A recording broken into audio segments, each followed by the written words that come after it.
Hello and welcome back to the Inquisitor podcast with me, Marcus Kauke. Today I'm delighted to have the head of sales at Tango, Andy Racic, as my guest. Andy, would you mind giving us a 60 to 90 second summary of your career so far? Absolutely. Hey, Marcus, appreciate being here. Andy Racic, head of sales at Tango. Been with Tango for two and a half years now. Been in sales total just under a decade now. And I'm your stereotypical accidentally stumbled into sales kind of guy. Studied physics of all things in university or college. And a couple years after graduating, realized I had almost no passion for just the generic kind of analyst type work I was doing. And then luckily had a friend introduce me to the idea of the wondrous world of sales. And it's been a very fun and interesting ride ever since. But for the most of my professional sales career, been selling to and servicing HR and benefits professionals in some form or fashion. You've gone through quite a meteoric rise over 8 years to be head of sales for a company that's scaling up as yours is. What do you put that down to? A lot of hard work and a lot of luck. I say it that way because I know what I've gone through and what I've put myself through to develop my skill set and to become a better and more capable and competent professional. But I look back to the various interviews I had where I did get the job that I wanted versus I very well could have been beaten out and whatnot. And I know that in a lot of cases it was just a little bit of luck, so to speak, because there's good competition out there. And one way or another, I've done my part, but I've also been very fortunate to get to the spot that I am. But mostly I've really, really studied the game as best I can whenever I can. So have you got mentors, coaches? No one officially or that I'm paying for, so to speak. I've been lucky that I'm just kind of naturally, I guess, good at collecting or creating mentors. Something I stumbled into relatively early on where I was just had the idea of asking people for help, and maybe the way I asked or how I asked or whatever it was, they were more comfortable or willing to give me some of their time and advice. So I've got a handful in my back pocket, and lately that number's been growing a little bit. But knowing that I'm currently paying for it, but the more I think about it, the more I'm starting to get open to that idea too. Okay, so tell me this: what's the best advice you've been given? Oh man, so much advice. It's not about you. That's probably it. It's so easy to inject ourselves into a situation or focus about what it is about us that made it something that did work or didn't work or whatever it is. And more often than not, we're really just a catalyst, so to speak, for some other process to happen for someone else. We're background noise in someone else's life more often than not. So be helpful background noise, right? Absolutely. And I think that's a great piece of advice. The minute you put yourself between the prospect and their decision to buy, because you allow your ego to get in the way, you want to be the smartest person in the room, then you effectively kill the sale. And we forget too often that people buy for their reasons, not our reasons. And our job is to facilitate their decision. So tell me this. In terms of what you're advising people, because I know that you're involved in things like the Revenue Collective and various other groups, what kind of advice are you sharing with young salespeople that are right at the beginning of their career? It's mostly a matter of hey, be disciplined and diligent in your work and be focused with your time, because those are some of the things that, regardless of your job, your skill set, where you're at in your career, your development, any of us and really all of us at any level can benefit from. It's something where, especially the be focused with your time. It's so easy to get distracted at really any point throughout the day. I mean, pretty much all of us are running around with a device like this in our pocket that, it's got a million ways to interrupt our day. On top of that, we've got email, Slack, it's millions of notifications. And there's just so many ways to just find yourself pulled away with busy work, with things that feel like they're helpful, useful, etc. The job is right there in front of us, right? Just do the job, reach out to the right people with the right messages, the right times. but it's like, oh no, I just need to, read about this magic bullet or read about this magic bullet or read about this magic bullet. It's like, okay, well, hey, you've read about 50 magic bullets this week. Which one of them are you firing? Okay. How many times are you firing them? Which of those are hitting things, right? Another great physicist come salesperson, Dave Brock, has done some research. And he says that from his research, the average time in front of the customer is between 12 and 21%. Now, I read some research a while back that suggests that the average salesperson is only highly productive 25 to 35% of any given working day, which means that the average salesperson is only highly productive and in front of the customer between 3 and 7.65% of any given working day.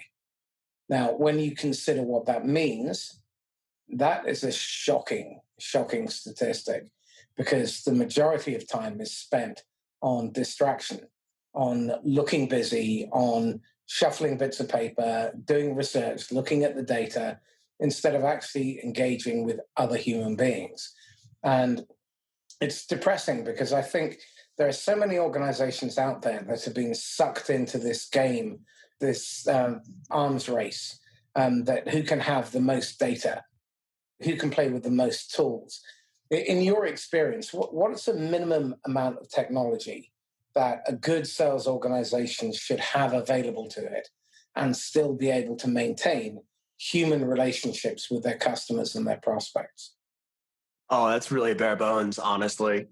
From the individual contributor level, I mean, you need a phone, you need some sort of spreadsheet and internet access. And that's honestly it. I mean, I've developed a lot of business off of looking at people on LinkedIn with a free LinkedIn account, identifying who I should be reaching out to and just systematically reaching out to them over a long enough time period. And then ta-da, that turns into a relationship eventually.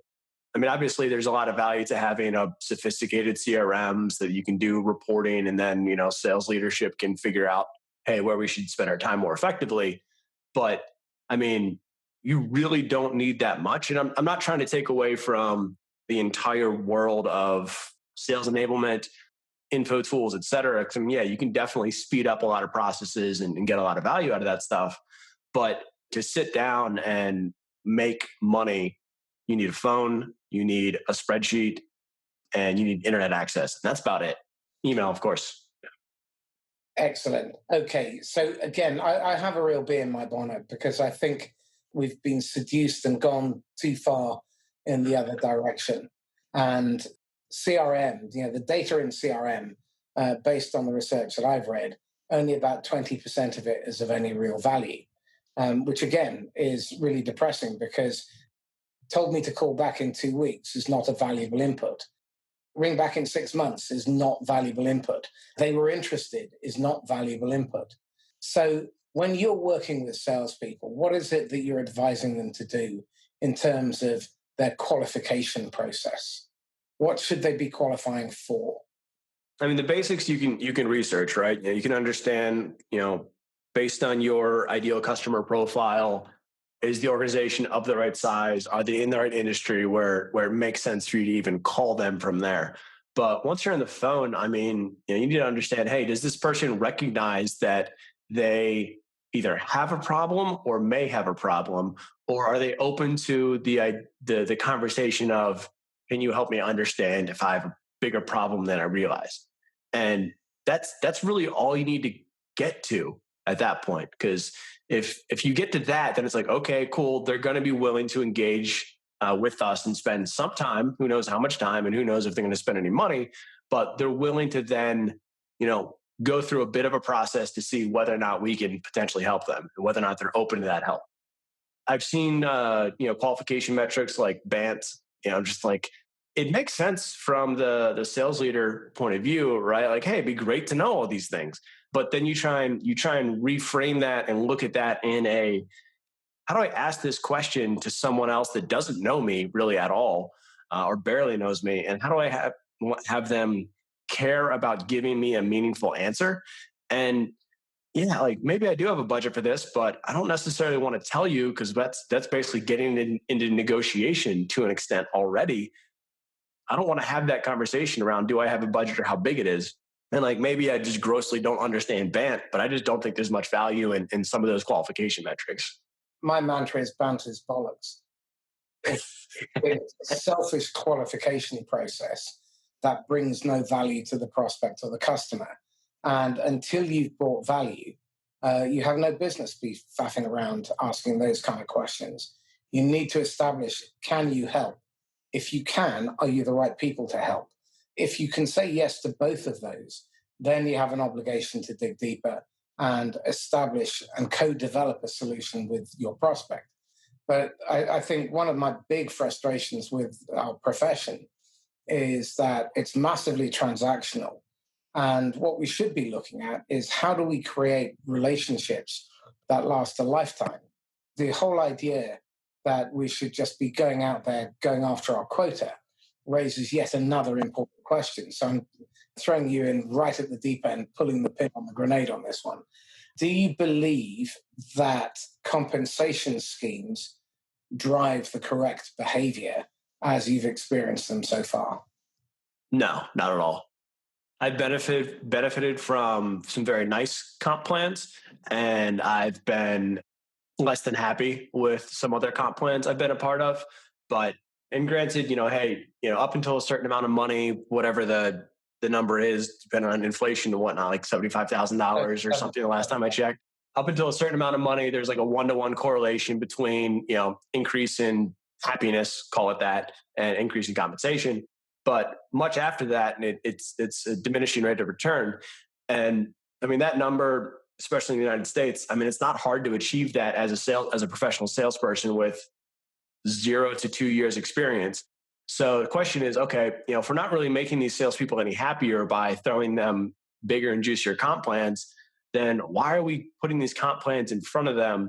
What is that doing to them? And what is that doing to the industry in general? I'm fuzzy on the details, but I think it was in Daniel Pink's book, To Sell Is Human. He examined a couple of different organizations and their comp plans. And one of them, I really wish I remember the info on this, but one of them, the entire organization across the board, sales, not sales, whatever, they were comped on profitability or profitability growth or something like that. And turns out that worked really, really well to get their salespeople to sell. Which is like, that fundamentally is the job, right? Like, hey, as an organization, as an entire group, we're pooling our skills together to ideally provide value to the market, our customers, our clients. And when we do that well, we'll get rewarded with revenue, which we should ideally be able to turn into profit. Not, hey, salesperson, if you sell this, we're going to give you 10% of it. If you beat your quota, then we're going to give you 30% of it, whatever it is. Like that, it's so simplistic and disconnected from actual value that it drives poor behaviors, I think, in a lot of cases. So the big question then is, what do you think needs to change in how leadership leads and management manages in the sales environment? That's a question I've been chewing on for months and years, honestly, and I don't have a good answer for it. So I spent a lot of time interacting with, or rather following, Scott Leese on Twitter, LinkedIn, et cetera. He and I happen to both live in Austin, so I've met him at an event. And just the other day, he put out something on Twitter, and the gist was, when the CFO sends out an email that everyone is responsible for revenue, it's like, yeah, but hey, if we don't meet the revenue goal, does everyone get fired, or is it just salespeople to get fired? It highlights that issue of, hey, it is the whole organization's goal and challenge to hit these goals, but whose earnings, whose livelihood is really on the line here, who's putting their name and their neck at risk. And traditionally in most organizations, it's just salespeople. It's just like, yeah, I mean, obviously you got to make sure that the people are doing their job, because salespeople in many spots are the top of the funnel. And it's hard to tell whether or not someone is doing their job and just unlucky, or, just whatever it is, or maybe they need some coaching and training, or they're doing their job and just not getting any results, or they're just not doing their job and pretending they're doing their job. Like, there's questions there around, hey, is someone really performing? But outside of that, using just revenue to measure a salesperson performance it's a bit short-sighted, but it's so easy compared to, a more sophisticated method of doing it. But I really don't know what that more sophisticated or better method is. I really wish I did. What I'm seeing working much better is account penetration and portfolio penetration within the account. So do they buy and use multiple products and services? And do they use them to their full capabilities so they derive the maximum value? Do they stay as customers? So repeat levels and referral levels are really important. And if you look at the companies that really focus on those metrics, so customer lifetime, they focus on customer satisfaction levels, they focus on generating, and I have a real bee in my bonnet about this, the amount of money that is squandered on pointless, interruptive, unwelcome marketing is shocking. When you think $265 billion a year was spent last year on Google and Facebook ads that got zero interaction, 1.73 trillion ads that are served up on Facebook got one click. You've got MDF in the channel being squandered on product information that only engineers read and no one who can say yes reads. You've got pop-up ads. I mean, let me ask you this. If you look at your email feed, how many corporate email subscriptions are you subscribed to? Well, I got to break that down a little bit. Did I choose to subscribe to? I don't know, 4 or 5. Okay, well, how many do I get? That was the question I meant to ask, but carry on with the answer because I think you just make my point better. How many do I get and unsubscribe to? It varies week to week, and depending on how much noise I'm making in social channels and whatnot. But there's a bunch that just come in. It's like, oh yeah, I never subscribed, and like I get it. Here in the U.S., we don't have GDPR or anything like that, so we're a bit more lackadaisical about throwing people into lists and whatnot. But it's just as annoying. And there's plenty of companies. They're like, oh yeah, hey Andy, good to see you sign. It's like I never signed up for anything, actually, guys. So let me ask the follow-on question. Of the 4 or 5, how many do you look forward to receiving? It's kind of bad, but honestly, not even that much. I mean, I intentionally chose those organizations because they put out some really good info and really good data. Like Gong and Chorus are kind of top of mind for me as far as companies putting out really good, valuable data. But that stuff comes in and it's just like, oh, I'm in the middle of my workday, work week, whatever it is. And it's just like, I'm not like, oh, let me stop. I got the new issue. Basically not even any of them, honestly. So even the good stuff that gets put into must read later, never get round to, doesn't work. When was the last time you sat through advertising on television? Years, honestly. So we're now talking about probably hundreds of billions, if not trillions of dollars a year in interruption marketing that generates nothing but resentment. It feels like when people put you into the funnel, and Dan Kennedy said this really rather well. He said the price of free marketing is all the people who will never do business with you as a result of your marketing. Now, I think, and I hope that we get some hate mail for this, that most CMOs are people who don't realize that they are redundant. Most marketing departments, their money, frankly, would be better spent on charitable causes or lottery tickets. Because for the value it actually delivers, it's not helping sales move forward. I mean, when was the last time you had your marketing people speak to your customers? So I think we're actually getting a lot better about that. We've put in a customer advisory board. So I don't know I guess strictly speaking, marketing isn't speaking with customers, but they're at least listening to those conversations. So they're present for those. Why? Why the hell are marketing not speaking to customers? Why are executives not speaking to customers? Why are managers not speaking to customers? If they spoke to customers, maybe they'd actually fucking listen. It's a really good question. There's really no excuse for not doing that, right? Because at the end of the day, it doesn't matter what we think. It doesn't matter what we want. It matters what the customer thinks, what the customer wants. And sure, we can't getting into conversations with prospects is hard, but we've got customers that know us and like us, and they're willing to speak with us, at least periodically. So why are we not tapping that resource as effectively and efficiently as we possibly can? And if you don't have a good answer for that, you egg on your face. Well, I'd take it a bit further, and I think what you should do is speak to the people who fired you and hate you as well. You go to polar ends. The ones in the middle, they find it difficult to explain why they buy from you. But the ones at the polar extremes and the ones who've changed their behavior are the ones we should absolutely have marketing talking to, and our executive leadership team. But I think too many people are afraid of criticism.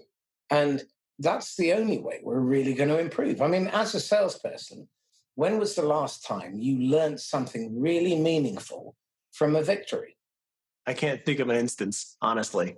What about from a damn good kicking? When you really screwed up and a customer gave it to you with both barrels? Yeah, pretty much every time. It's not fun to learn that way, but it is super effective. Absolutely. So we need to learn from our failures. We need to speak to our customers. We need to have everybody who is coming back to your CFO, we're all responsible for revenue. Well, bloody well behave as if you are. Don't faff about around the periphery saying, well, that's not my job. It is. Anyone who touches the customer is involved in marketing in any way, shape, or form. It doesn't matter whether it's the first time they come across you through a customer talking about you behind your back, or your marketing, or your lead generation, or your salespeople, or your onboarding folk and your customer experience. Anybody like that, that's all part of marketing. And your brand is defined by one word: trust. And if you don't understand that, you're in deep trouble out there. And in this economy, in this marketplace at the moment, trust is something that you cannot squander. So tell me this: when you look at the best performing salespeople that you've ever worked with, what made them stand apart from the cattle and the sheep? I think one way or another, they found ways to effectively be in front of more customers and prospects than anyone else. And I put a lot of emphasis and weight on that word effectively, because you can, well, not these days, but you can pop by people's offices, knock on doors, shake hands, drop off gifts and whatnot. It's nice. It might get you top of mind for a minute or two, but that's not being super effective. But the people that are really good, the people that stand out, they find ways to add value, and to your point, to create that level of trust, because they're not saying I'm an expert in this market. They're demonstrating, beyond a shadow of a doubt that they're an expert in that market. So it does build that level of trust, so that when their prospect or their client does have that issue, they're willing to pick up the phone or shoot an email to them saying, hey, I'm struggling with this. Can you help? Or what are your thoughts? And that's really the difference between the top performers and the rest of us, or the rest of them, because they're going to that length to become that expert in that market. And then, hey, when you have a problem, who are you going to call? Not Ghostbusters, them. Everyone who was listening had Ghostbusters whiz through their head at that moment. So tell me this, again, in your experience, how effective is the alignment between marketing, sales, enablement, customer experience, customer success? In my personal experience, thinking across the organizations that I've worked at, not great, not great at all. In my organization where I'm at right now, we're small enough that we have a good team, and I think we're doing well and getting better at that. But more often than not, those are silos owned by different people that may or may not eventually report into the same person.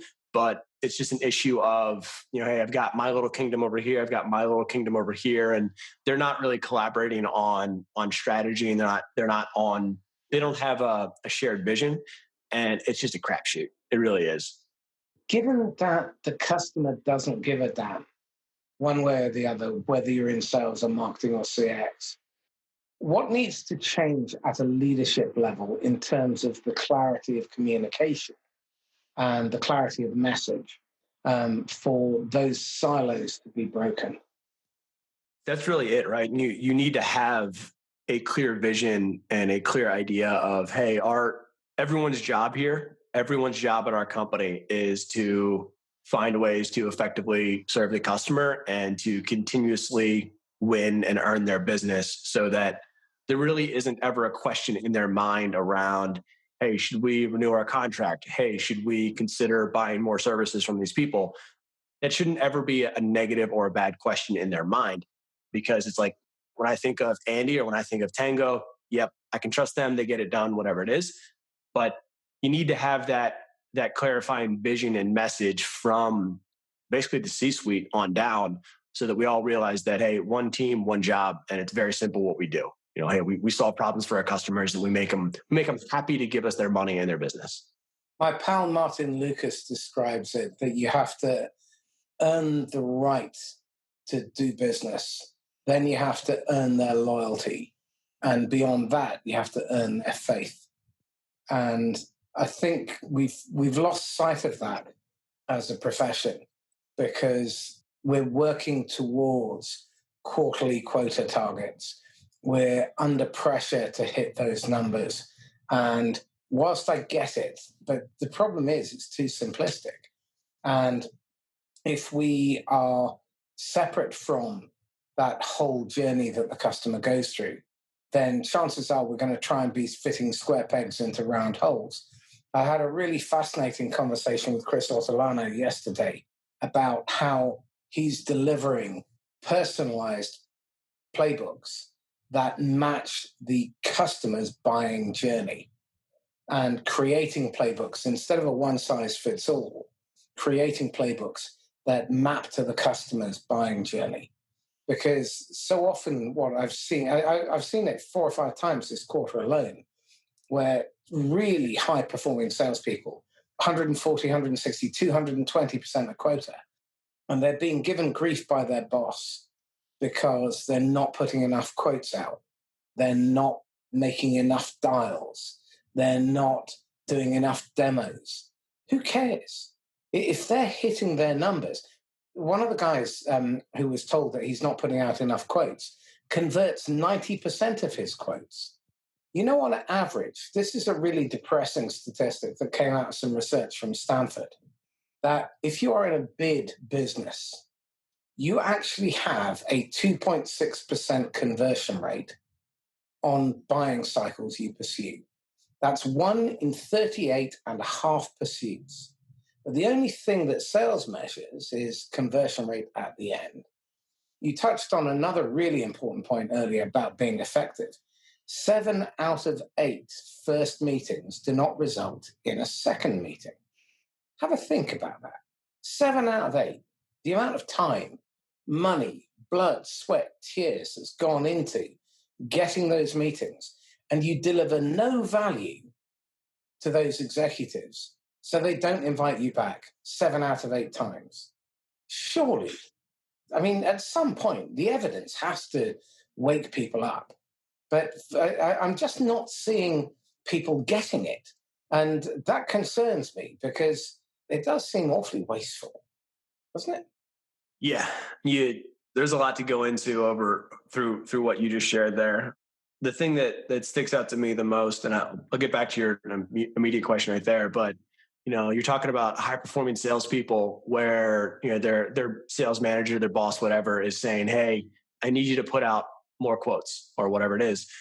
That kind of stuff kills me, because I look back through my career when I've been riding high and when I've been not doing so great, and I've been through both many times. I'm sure many more times. But when I'm doing my best work and closing the most business, it's high touch work on a handful of groups and clients. And yeah, if I want to spin my wheels and make a bunch more calls and put out a bunch of basically bad quotes that are going to go nowhere, yeah, I can turn that dial.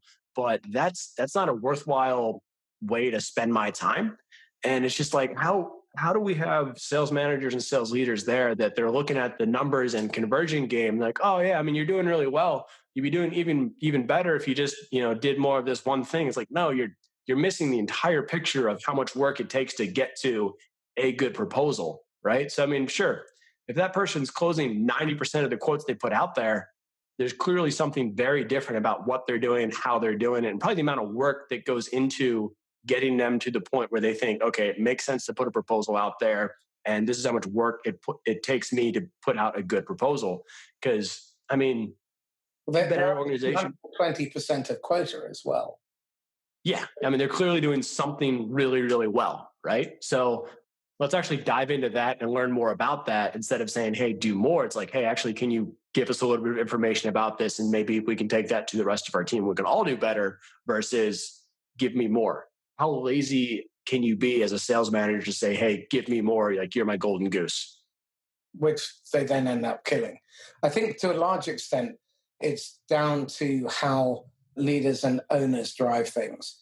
Because one of the things that really gets my goat is overassignment of quota. If you got a revenue target of 50 million and you add up all the quotas of all the salespeople and they come to 75 or 80, that tells you that there's something amiss. Because whilst you hit the 50 million mark and the CFO and the CEO are clinking glasses of champagne, the private equity people are happy bunnies because they've hit their numbers as well.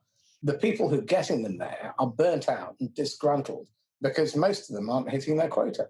So they don't get rewarded. So they leave. I firmly, firmly believe that whoever it is that's responsible for assigning quota should, at some point in their past, have been a quota carrying salesperson in at least a somewhat relevant job or industry. Because if you're, as the CEO, CFO, setting quotas, and you've not been a salesperson, or you've not been a salesperson in anything relevant to what your business is now, you're doing it almost certainly purely from a self-serving standpoint, and you're not taking into account the people that are putting themselves under that pressure to make you rich while they make themselves a little bit of money. Not a bad amount of money, but comparatively way less. So it's just like, is that really how we feel about salespeople? That they're disposable assets that we can bring them in, use them up, and when they get burnt out, let them leave and we'll hire a new person. I guess you can get through. It does work, but I don't think it's the most effective, right? Because the amount of time that you're spending hiring, training new people just because you burnt out the last crew, that cannot be the most effective way or even the most profitable way of running a business. Well, it definitely isn't. When you consider the cost of a bad hire in the enterprise space, that can be anywhere between 35 and 125 times salary. Now, you don't want to be making too many of those bad hire mistakes. It takes 38 months for a company to recover when a salesperson leaves. It takes 3 years for a salesperson to hit their real peak in a role, based on the academic research that's come out of places like Portsmouth, Stanford, and so on. And what frustrates me is that I don't think leaders are asking enough of the right questions of themselves. And they're so fixated on the symptom rather than looking at the cause. They're not looking at the causes of success. And what they're looking at is the symptoms of failure. And I think there's a huge gulf to be leapt there, that leaders need to take stock and they need to take more responsibility for the questions they're asking themselves. If you haven't yet read it, The Road Less Stupid by Keith Cunningham is a must read for anyone in leadership or management. Principles by Ray Dalio, also critically important read, because I don't think that people are learning sales based on principles. They're learning techniques and moves and tactics. And if you just do a move on someone, it's manipulative. But if you understand the principle, that you are there to help, to diagnose what the problem really is and help them realize it. Because if they knew what the cause of their problem was, surely they'd have fixed it already. So I think there's a huge gulf here. And again, another major bugbear that I have is the lack of runway and the lack of training people have to move from a producer role into a management role. So if you had your druthers and you could prepare the next generation of managers, what would the program look like in terms of the 12 to 18 months before they were promoted into the role? And what would they be doing whilst they were a producer to learn how to be a manager? That is a sharp question.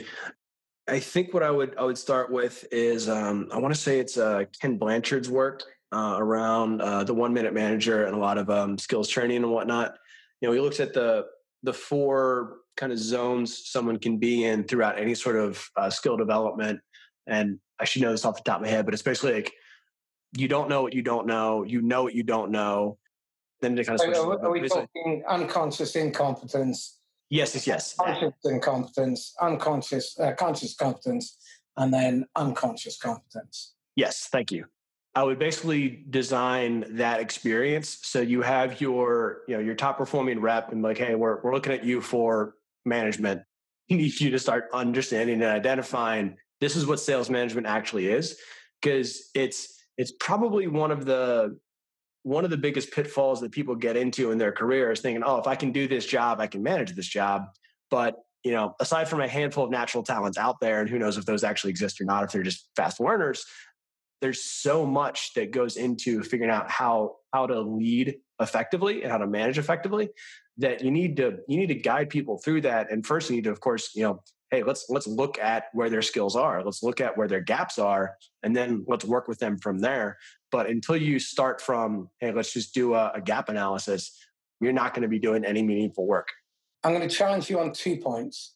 The first one is no one pops out their mother's womb either able to sell or to be a manager. So that's entirely learned. And the second thing is, in my experience, top producers are not necessarily wired well to be great managers. Some are, but if I look at the people that I've interviewed for the Scale Ups and Hypergrowth podcast, the best managers were almost never the top salespeople. The best leaders were almost never the top salespeople. And in fact, Google's research on Project Oxygen suggests that the ability to do the job comes 8th in the rankings. The number one is that people in the team recommend joining the team to people they know, like, and trust. And that means that the manager has their back, because I think managers only have 4 fundamental functions. Hire the best people. If you hire the best people, 95% of your management problems disappear. Get the best out of them. And this is the bit that they fail to recruit well, because most recruit reactively when a vacancy falls free because they've just fired someone. And the second bit is get the best out of them. That means pre-onboarding, onboarding, training, coaching, ride-alongs, mentoring, accountability with consequence, and all of that kind of stuff. Then make sure they have the tools and resources they need to do their best work every day. And that doesn't mean every shiny object. It means having the right tools. So things like Gong, Refract, Chorus, I think are, especially now that everybody has become an SDR and every conversation with every prospect can now become a great learning opportunity. I think those tools are really valuable. A good CRM that's defined in such a way that it actually helps drive sales forward or disqualify early. But beyond that, I'm not entirely sure you need a whole heap more tech, but you do need to have the tools. You do need to make sure that you're rehearsing.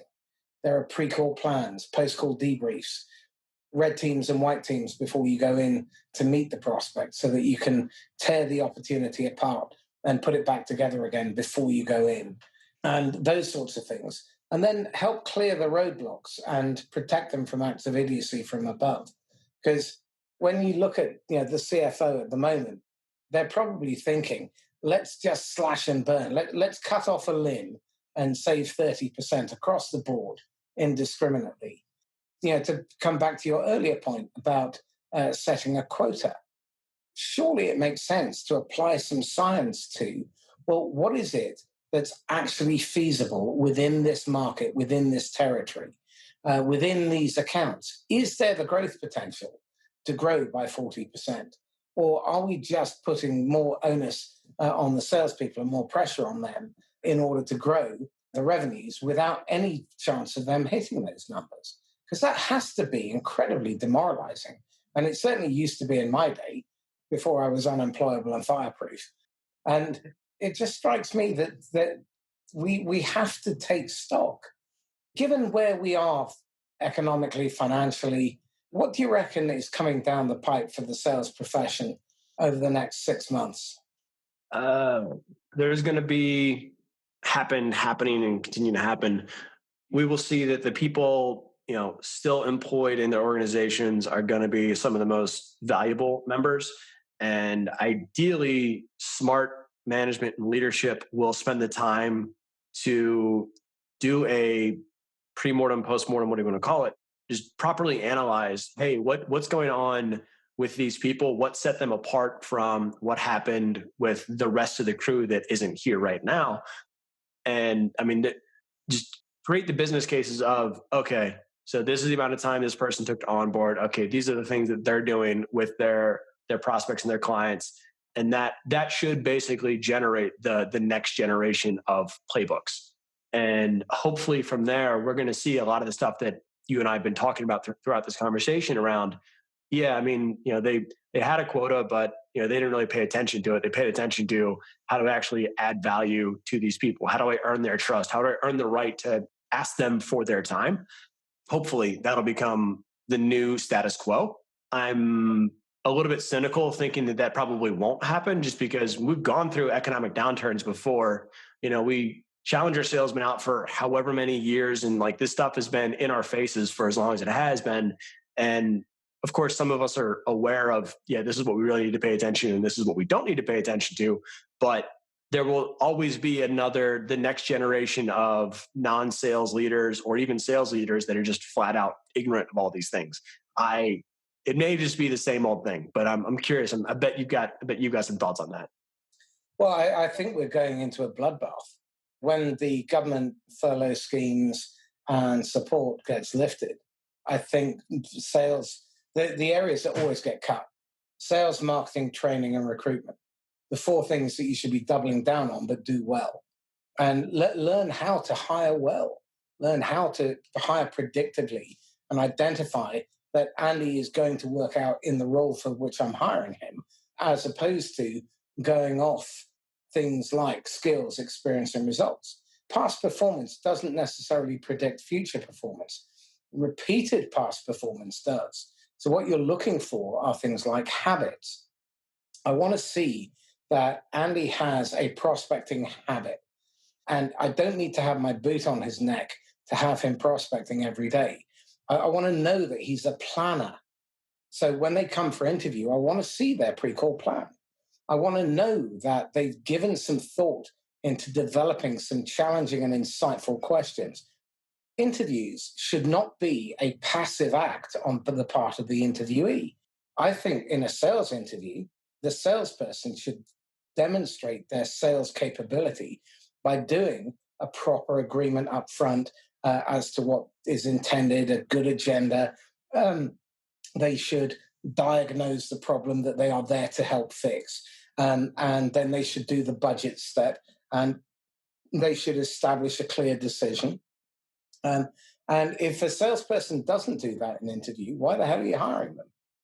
That's a really good question. And that's ever since even actually getting into my very first sales job, I was starting to do those things. I didn't necessarily know what I was doing, but that's what I was doing from the start, because I was attacking that problem with all the tools that I had available. And there's really no excuse for not doing that as a candidate on the front end, or screening for that as a hiring manager, regardless of which role you're in. I think in the early stage as well, a lot of salespeople are going to be laid off. And my advice to anyone who's being laid off is prospect for your next job. Do not go for the advertised market, because you're going to be one of 400 or 1,000 candidates applying for it. Prospect your way in, cold call your way into the CEO, the CRO, the VP of sales, because you know that the people on their payroll at the moment probably aren't doing that. So the budget comes from firing their bottom two salespeople. You get paid two salaries instead of one. And one of my clients has just done this, and it took him 4 weeks to go from not having a job to having an offer with a really good company. And he designed that role himself. And what's more, he got the comp plan that he wanted because he actually demonstrated that he was worth it. And from a manager's perspective, I think an interview should not be a pleasant experience for the candidate. You should put them under pressure because that's the person they're going to become when they're in front of some gnarly, hairy-ass chief financial officer or procurement. And if they roll over, if they start running their mouths, that's a really good indication of how they're going to behave under pressure when they're out on your payroll, in the field, in front of your customers and prospects. I think there's going to be a bloodletting, and there are going to be a lot of salespeople out of work from September to the end of Q1 next year. And it's going to force managers who realize what they're dealing with to take stock. And hopefully, the smartest ones will take a blank sheet of paper and they will redesign their marketing, sales, and their customer experience process and team from scratch. Because if you don't do that, then all you're going to be doing is putting duct tape on broken pipes. And that's going to be a real problem later because we're probably, this is my fourth multiple recession. I joined the labor market in a recession, and I've gone through 2 or 3 others since. And so this one is far and away the worst. And what governments didn't do last time was they didn't fix the real problem. All they did was they bailed out the banks and they encouraged them to do the same stupid things all over again. Then we've driven down interest rates to nothing. So now they're printing money like it's going out of fashion. So we're going to hit inflation. So I think globally, the macro picture is that we're looking at 5+ years of real hardship. As a country, the UK is going to be paying off this pandemic for 30, 40 years. So you have a choice. You can either suffer along with everybody else, or you can be smart. And you need to really rethink what you're doing in your sales operation and be far more customer focused and really focus your marketing on getting customers to do that for you. Have them talk about you with enthusiasm.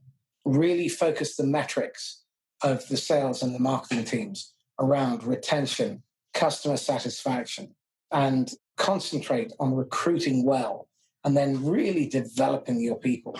Scott Leese, I'm a huge fan. Whenever a salesperson is struggling, the first metric he looks at is how much training they put themselves through on his cafeteria system. So they have 60 hours of free training available to all their salespeople every single month. And if they haven't invested in themselves, that has to raise the question.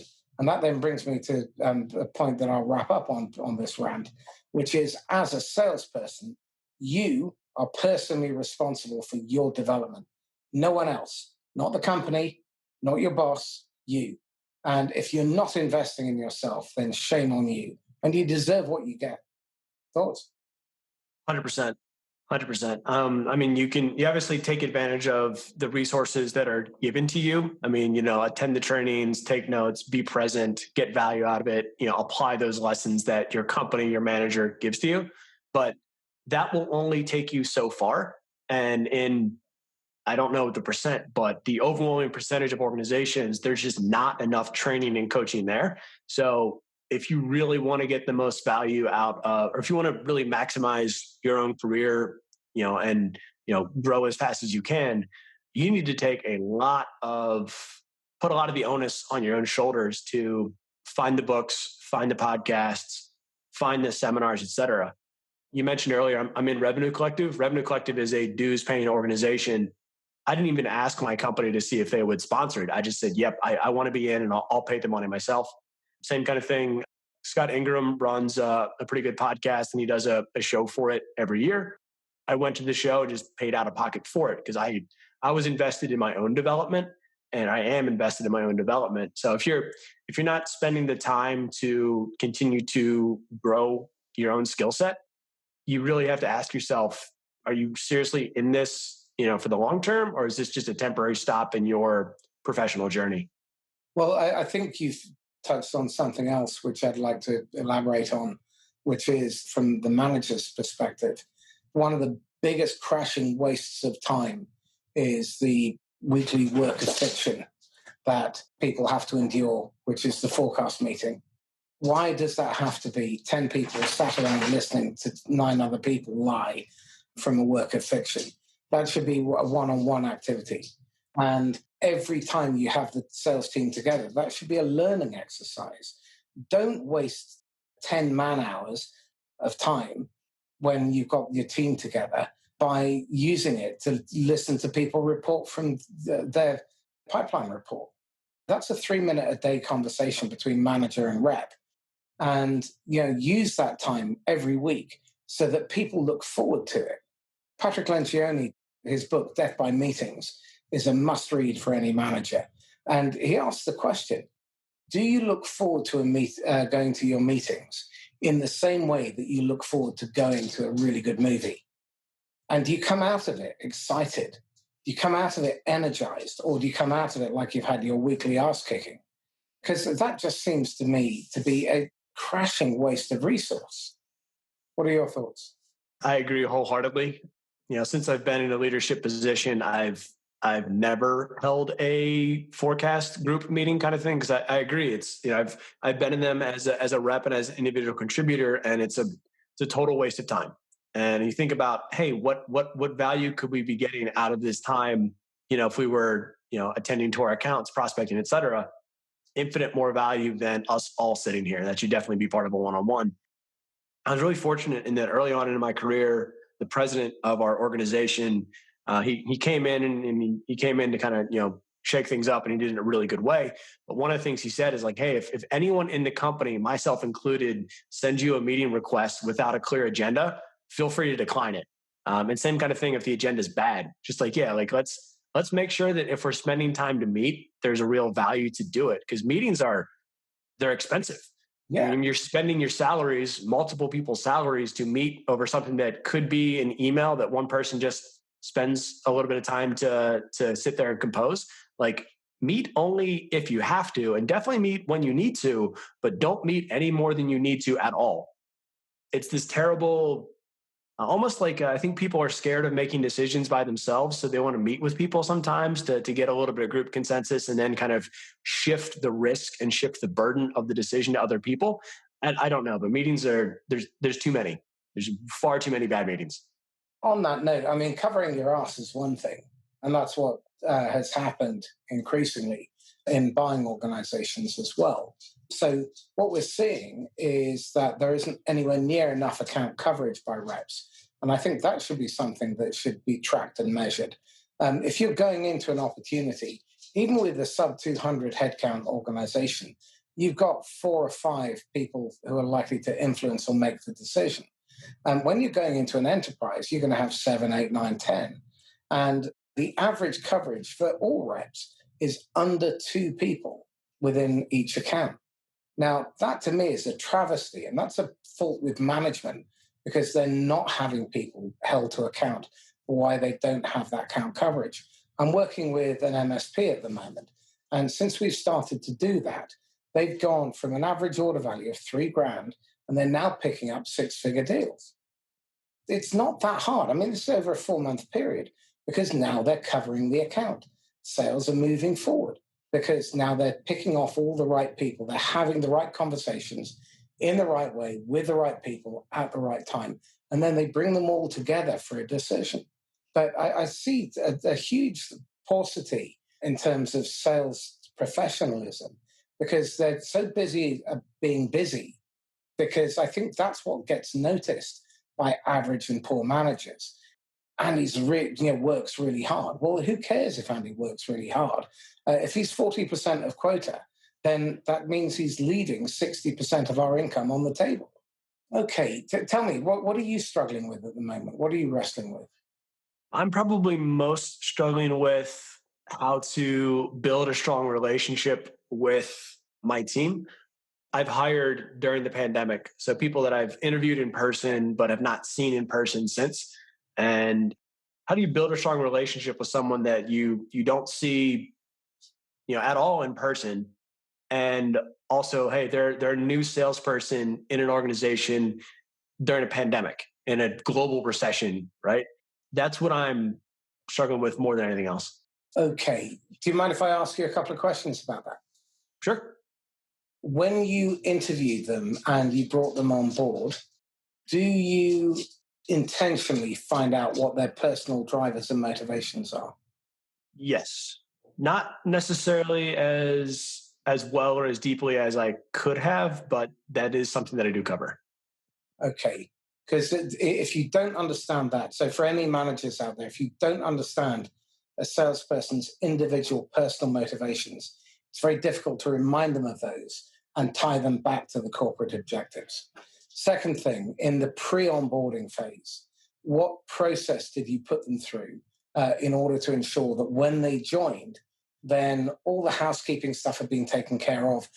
They were familiar with what a good call and a bad call sound like, that kind of thing. It's embarrassing, but I don't have any of that infrastructure in place. I don't have any of that process in place. Okay. In terms of the first 120 days, do you have a structured, formalized onboarding plan, whether they're veterans or greenhorn salespeople, that identifies what they need to know, by when they need to know it, where they can find it, how you're going to measure it, and to what standard, and what the consequences of not achieving those milestones are? Structured and formalized, no. Are those things covered during onboarding during the first, is that structure laid out in the first week? Yes. But structured and formalized, no. And are they held to account for it? Yes. Okay. Those first 120 days are when they're putting you on probation and they're deciding, is my boss an arse? Is this the job I was sold? Was I better off where I was? Have I made a terrible mistake? Do I like the company, the products, the customers? And that first 120 days is where you set them up to succeed or fail. So it's really worthwhile building a structured 120-day onboarding plan and make it part of the interview and selection process, that you take them through that so that it doesn't come as a surprise and you're clear about what the red flags are. Because the rule is, well, the two rules: better no breath than bad breath in the sales territory, and hire slow, fire fast. So if someone hits red flag after red flag, that's an indication that maybe you've made a bad hire and you should get rid. But you need to give them the opportunity to redeem themselves. So there's an escalation process. A fabulous book that's worth a read by Hamish Knox called Accountability. And he's got this cadence of taking somebody through this performance improvement or out in the event that you have made a poor hire. Cool. Okay, tell me this. If you had a golden ticket and you could whisper in the ear of the idiot Andy, age 23, what choice bit of advice would you give him? Trust the process of what your good sales managers are teaching and telling you, and just put your ego out of mind as much as you can. It's not easy to do, but just put it out of mind and trust in what they're teaching you. There's a reason that they're doing it, and it's because it worked for them, and it'll probably work for you if you can get over yourself and out of your own way. Again, it's interesting that you say that, because one of the things I see managers do very often when they do on ride-alongs, for example, is they say, let me show you how I did it or how I do it. But there's no real knowledge transfer there. I think that the whole piece about subordinating your ego is really important, because the prospect doesn't care. I mean, if you get knocked down by the number 73 bus, the best you can hope for is, oh shit, Andy's going to make me late. So it's not about you. It's always about the customer. Okay. What are you reading, watching, listening to at the moment that really impressed you? So I just finished a kick on a bunch of neuroscience, decision science type books. So this was Thinking in Bets by Annie Duke, the former professional poker player. This was Thinking Fast and Slow by Kahneman and Nudge by Richard Thaler. All of these books, they kind of wrap around the same kind of stuff, but it's looking at how people make decisions as well as the cognitive biases that we're all subject to. So not only, how do you make better decisions and how do you make sure that you're not making poor decisions, but also, hey, let's be aware of the fact that this is a people game. We're working with and dealing with people. So what kind of mistakes might they be making? And how do we either help them avoid those, or without being manipulative about it, but how do we exploit some of those things, right? So let's talk about, hey, how do we phrase things as best we can? How do we make sure that we're getting the right results? Excellent, Andy. Thank you so much. I've thoroughly enjoyed this conversation. Tell me, how can people get hold of you? LinkedIn is definitely the best way. Okay. So this is Marcus Kauke signing off once again from the Inquisitor podcast. Andy Racic, thank you so much. Marcus, really appreciate the opportunity. Thank you. My pleasure. If you guys are interested in finding out more about what we discussed, then please ping me or Andy via LinkedIn. You can email me at marcuskauke@me.com or mcauchi@sandler.com. And if you think you'd be a good guest, or you believe that you know someone who would be an interesting guest, then please ping me an email or get hold of me on LinkedIn. In the meantime, stay safe. Happy selling. Bye-bye.